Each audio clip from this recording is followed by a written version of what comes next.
I'm going to give you a speech to start, a consec one, which I hope isn't too complicated. It should make sense.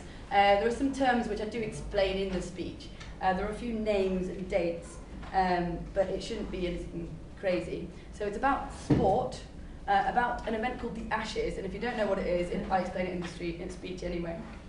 You might need some names. I'm going to mention a man called Ivo Blight. Ivo Blight. Also briefly mention W.L. Murdoch. And those are both cricket captains. I'll mention, there's also Florence Murphy, is the name of his wife. Going back. I'll be mentioning Marylebone Cricket Club. Marylebone is a place in London. Marylebone Cricket Club. I mean, none of it's too, some of the names aren't that essential as well, so don't stress over them. I think that's about all you need. Ivo. And MCC is also related to MCC. Okay. Everybody ready? If I were going to talk to you about sport this time last year, here in London, then of course there would have only been one event to talk about, the London 2012 Olympics. You would instantly have understood exactly what I was talking about. You probably would have already been watching some of the events on the television, on the internet perhaps, unless you were a particularly angry French person who had chosen to boycott the Olympics in protest to Paris having lost its bid to host the Olympics that particular year. But anyway, this summer's main sporting event here in Britain is slightly different, slightly less international. If I told you that I was off to Lord's to see the end of the first test of the Ashes, would that make any sense to you? The term Ashes was first used after the England cricket team lost to Australia in England, the first time they'd ever lost to Australia on home soil, at the Oval Cricket Ground on the 29th of August, right back in 1882. After England lost to Australia on home soil, which was really quite an embarrassment, a day later, a newspaper which was called The Sporting Times published a mock obituary of English cricket, which concluded that the body of English cricket will be cremated and the Ashes will be taken away to Australia. This concept of the Ashes really caught the imagination of the sporting public. A few weeks later, an English cricket team set off on tour to Australia, with the team's captain, Ivo Blight, vowing to win back England's honour and bring back the Ashes.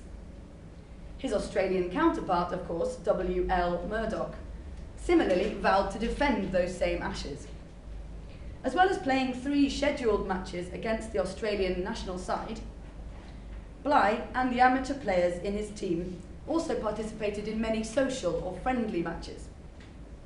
It was after one such match, which was played near Melbourne on Christmas Eve in the same year, 1882, that Ivo Bligh, the captain, was given a small terracotta urn as a symbol of the Ashes that he had travelled to Australia to regain. On the same occasion, in fact, he met his future wife, a certain Florence Murphy. And two years later, in February 1884, Bligh married Florence Murphy. Soon afterwards, they returned to England, and they brought back the urn, the small container containing the Ashes, with them. Bligh regarded it as a personal gift, and the urn remained on the mantelpiece at the Bligh family home, until Bligh died 43 years later. At the request of Ivo Bligh himself, Florence, his wife, bequeathed the urn to Marylebone Cricket Club, also known as the MCC. Nowadays, over 75 years on, the tiny, delicate and irreplaceable artefact resides in the MCC Museum at Lord's Cricket Ground. Each year, this tiny little terracotta urn is seen by tens of thousands of visitors from all over the world as they tour the Lord's Cricket Grounds. This small urn is a symbol of the long-standing rivalry between the Australian and the English cricket teams, and indeed the two nations. The urn itself is very fragile. It's made of ceramic, and it has in fact been broken before. Nowadays it sits on a wooden base to strengthen it. The trophy presented at the end of each Ashes cricket series is of course a replica of the original. There is in fact a myth that surrounds the contents of the original urn which remains on display at this museum. Some say it contains a small piece of ladies' clothing.